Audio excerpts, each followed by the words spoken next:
सब जाग रहे तू सोता रहा, किस्मत को थामे रोता रहा। जो दूर है माना मिला नहीं, जो पास है वो भी खोता रहा। सब जाग रहे तू सोता रहा, किस्मत को थामे रोता रहा। लहरों में चमक रहे झोंके, लहरों में मोती चमक रहे, झोंके भी तुझ पर सिमट रहे। ना तूफान कोई आने वाला, सब तह तक गोते लगा रहे। लहरें तेरे कदमों में है, तू नाव पकड़ बस रोता रहा। सब जाग रहे, सब जाग रहे तू सोता रहा, किस्मत को थामे रोता रहा, किस्मत को थामे रोता रहा। धूप अभी सिराहने हैं, मौसम जाने पहचाने हैं। रात अभी तो घंटों है, बस कुछ पल दूर ठिकाने हैं। इतनी दूरी तय कर आया, दो पग चलने को रोता रहा। सब जाग रहे तू सोता रहा, किस्मत को थामे रोता रहा। किस्मत के भरोसे रोता रहा, किस्मत के भरोसे रोता रहा। माना कि मुश्किल भारी है, माना कि मुश्किल भारी है, पर तुझमें क्या लाचारी है। या हार नहीं बाहर की है, भीतर से हिम्मत हारी है। या हार नहीं बाहर की है, भीतर से हिम्मत हारी है। उठ रहे यहाँ सब गिर गिर कर, ना उठ तू यूं ही लेटा रहा, ना उठ तू यूं ही लेटा रहा। सब जाग रहे तू सोता रहा, किस्मत के भरोसे रोता रहा, किस्मत के भरोसे रोता रहा। जो दूर है माना मिला नहीं, जो पास है वो भी खोता रहा। सब जाग रहे तू सोता रहा, सब जाग रहे तू सोता रहा। जय हिंद मेरे प्यारे दोस्तों, आप सभी का अपने YouTube चैनल अवध अकेडमी पर हार्दिक स्वागत एवं अभिनंदन है। दोस्तों, आज अपनी इस श्रृंखला में हमारा क्लास 13 है और आज हम बात करेंगे वन अनुसंधान, वनों के बारे में, वन क्षेत्रों के बारे में। ठीक है, आज की हमारी क्लास में डिस्कशन होगी वनों के बारे में। हमारे पास वन कौन कौन से हैं, हमारे राष्ट्रीय उद्यान कौन से हैं, तो इनके बारे में आज हम बात करेंगे। ठीक है, तो हम सबसे पहले बात करते हैं राष्ट्रीय उद्यानों के बारे में। किसके बारे में बात करते हैं? राष्ट्रीय उद्यानों के बारे में। आज हमारी जो पहली वार्ता होगी वन से संबंधित, वो होगी राष्ट्रीय उद्यान। ठीक है, कौन सी? राष्ट्रीय उद्यान के बारे में। ठीक है, राष्ट्रीय उद्यान के बारे में बात करते हैं।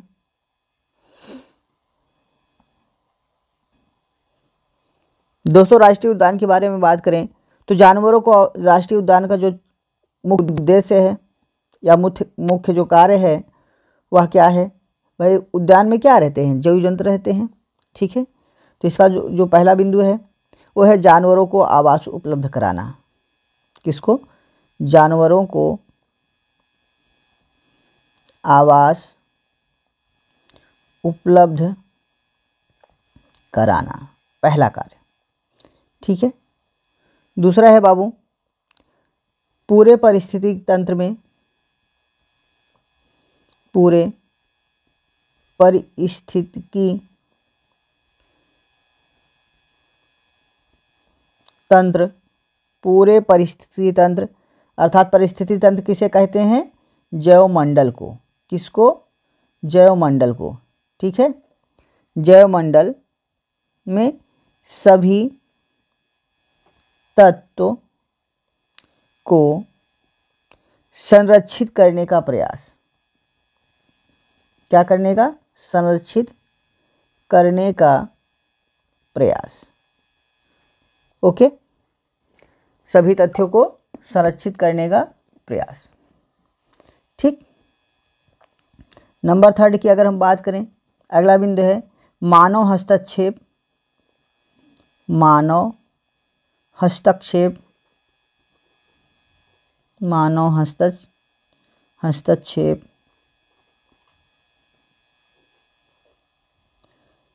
प्रतिबंधित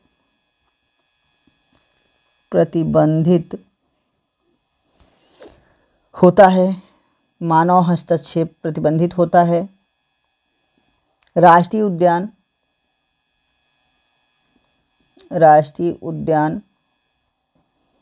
को सिर्फ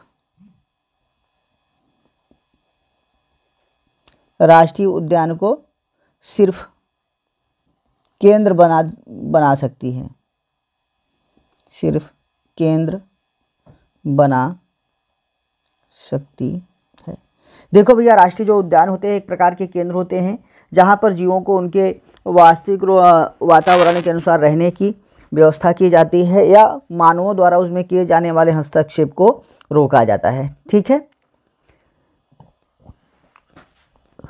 अगर हम बात करें वन्य जीव अभयारण्य की, वन्य जीव अभयारण्य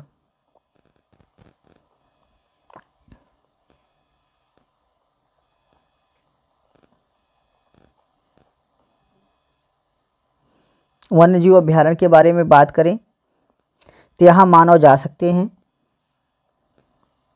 मानव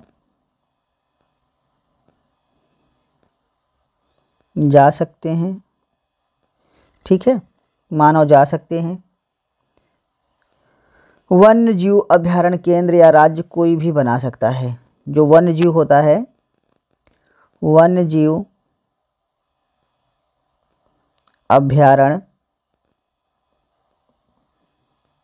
अभयारण्य केंद्र व राज्य कोई भी बना सकता है।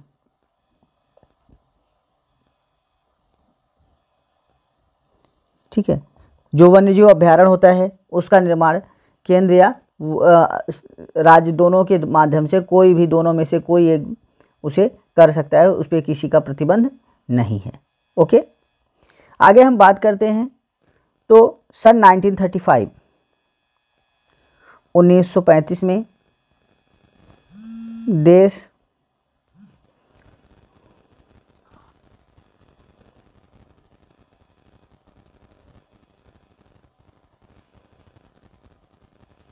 1935 में देश का प्रथम वन्यजीव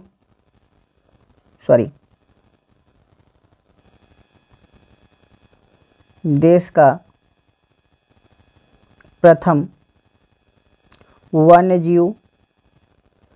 का प्रथम वन्यजीव बिहार तत्कालीन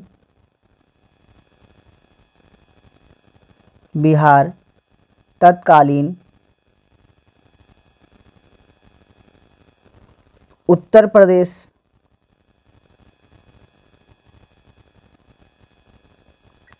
प्रदेश लेकिन वर्तमान उत्तराखंड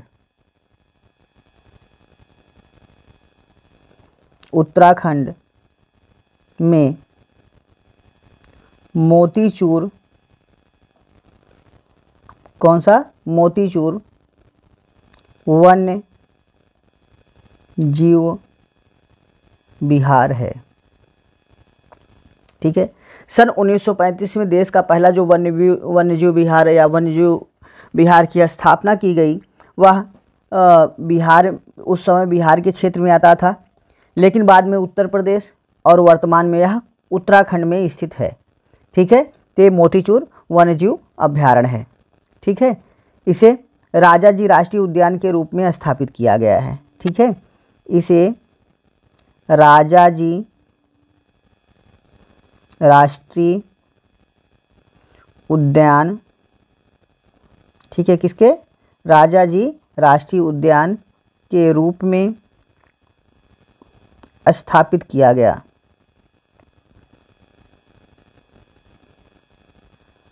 ठीक, स्थापित किया गया है।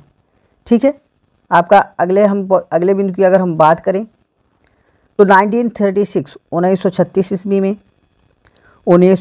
ईस्वी में एशिया का पहला राष्ट्रीय उद्यान, एशिया का पहला राष्ट्रीय उद्यान हैली राष्ट्रीय उद्यान, कौन सा? हैली राष्ट्रीय उद्यान। ठीक है, कौन सा? हैली राष्ट्रीय उद्यान, हैली राष्ट्रीय उद्यान, अर्थात वर्तमान में इसे जानते हैं जिम कॉर्बेट नेशनल पार्क के नाम से। Jim Corbett national park. ठीक है, जिम कॉर्बेट नेशनल पार्क की स्थापना उत्तराखंड उत्तराखंड, तत्कालीन उत्तर प्रदेश, तत्कालीन उत्तर प्रदेश में की गई। ठीक है। जो 1936 में एशिया का पहला राष्ट्रीय उद्यान था उसे हैली राष्ट्रीय उद्यान के नाम से स्थापित किया गया था। उस समय उत्तराखंड में था, लेकिन वर्तमान में आपके उत्तर प्रदेश में है, जिसे जिम कॉर्बेट नेशनल पार्क के नाम से जाना जाता है। किस नाम से जाना जाता है दोस्तों? तो जिम कॉर्बेट नेशनल पार्क के नाम से उसे जाना जाता है। 1956 में, 1956 में देश का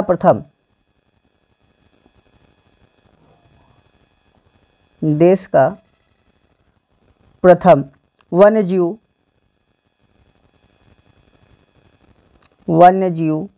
परीक्षण संगठन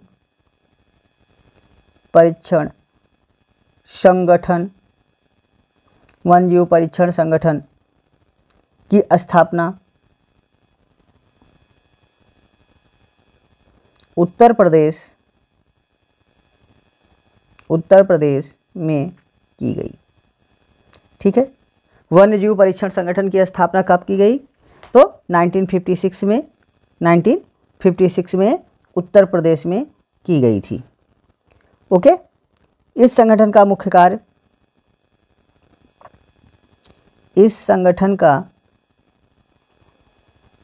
मुख्य कार्य प्रदेश में वन्यजीव की सुरक्षा तथा आधुनिक व वैज्ञानिक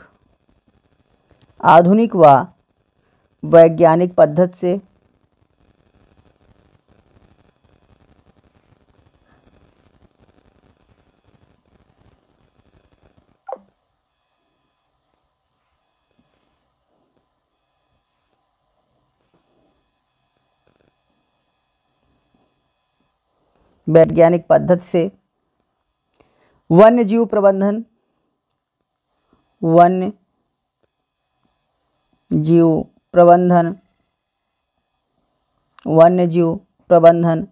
राष्ट्रीय उद्यानों वन्यजीव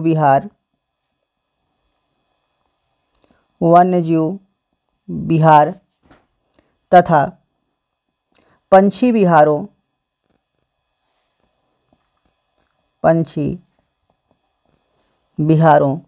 का विकास करना।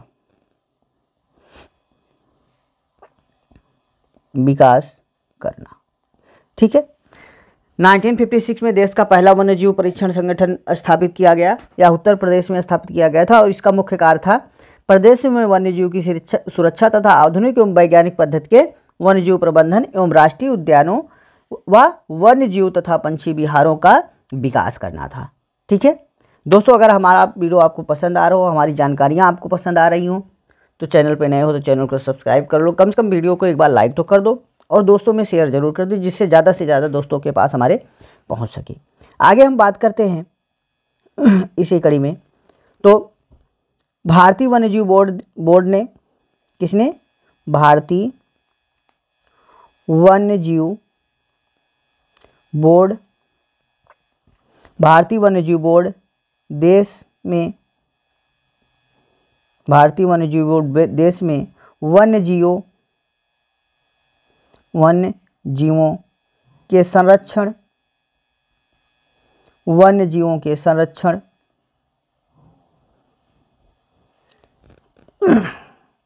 को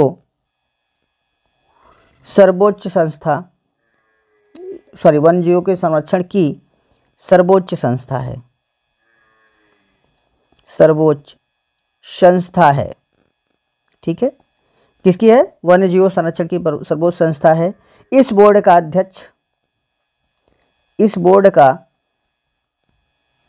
अध्यक्ष प्रधानमंत्री होता है।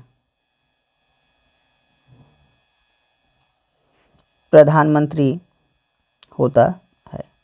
ठीक है, कौन अध्यक्ष होता है? प्रधानमंत्री इसका अध्यक्ष होता है। ठीक, आगे बात करें तो 42वें संविधान संशोधन, 42वें संविधान संशोधन, 42वें संविधान संशोधन 1976 द्वारा वन तथा वन्य प्राणी विषय को समवर्ती सूची में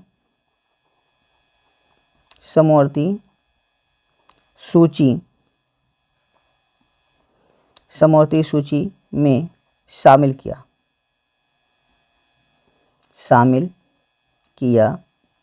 गया। ठीक है, 42वें संविधान संशोधन 1976 द्वारा इसे वन्य तथा वन्यजीव प्राणी विषय को समवर्ती सूची में शामिल किया गया। ठीक है, दुधवा राष्ट्रीय उद्यान, दुधवा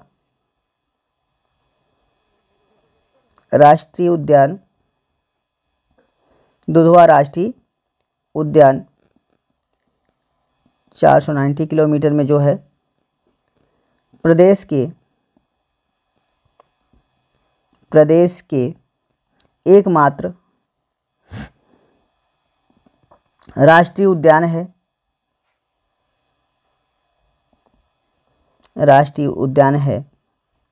ठीक है, यह पीलीभीत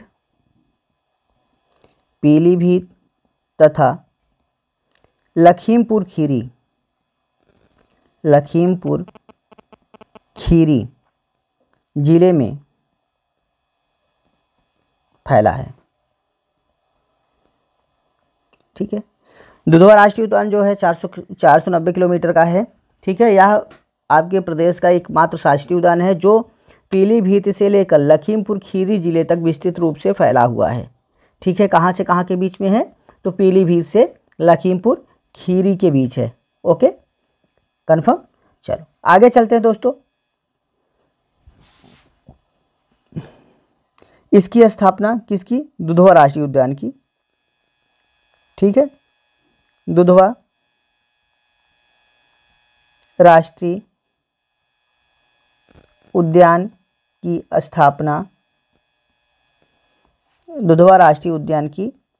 स्थापना 1968 में दुधवा पशु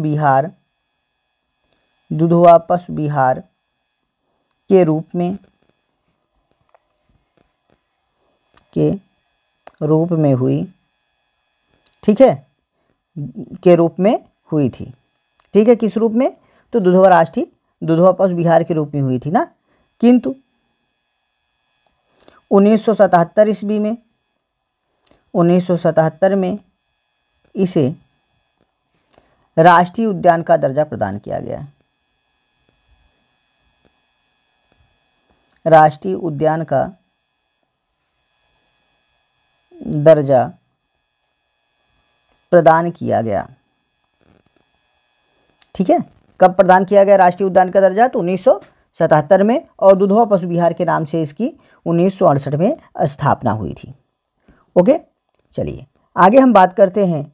तो दुधवा राष्ट्रीय उद्यान में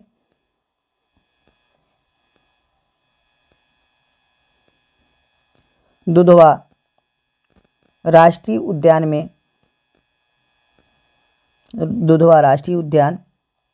में बारहसिंघा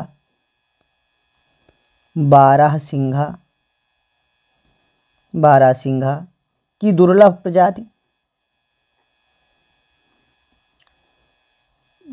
प्रजाति, ठीक है, शेखन,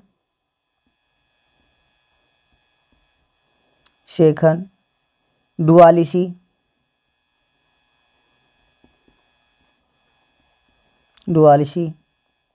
तथा डिस्पीड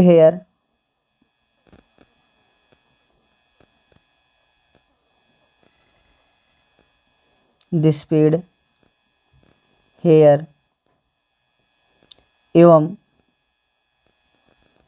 चरज जैसे अति दुर्लभ जंतु पाए जाते हैं। अति दुर्लभ जंतु पाए जाते हैं। ठीक है, तो दुधवा राष्ट्रीय उद्यान में बारहसिंघा, ठीक है, बारहसिंघा की दुर्लभ प्रजाति शेखन, डलसी, डिस्पीहेयर और चरज जैसे दुर्लभ प्रजाति पाए जाते हैं। साथ ही साथ यहाँ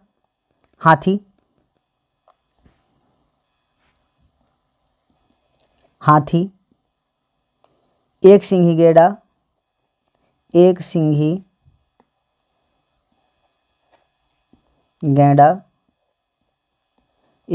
गैंडा, बाघ, अजगर,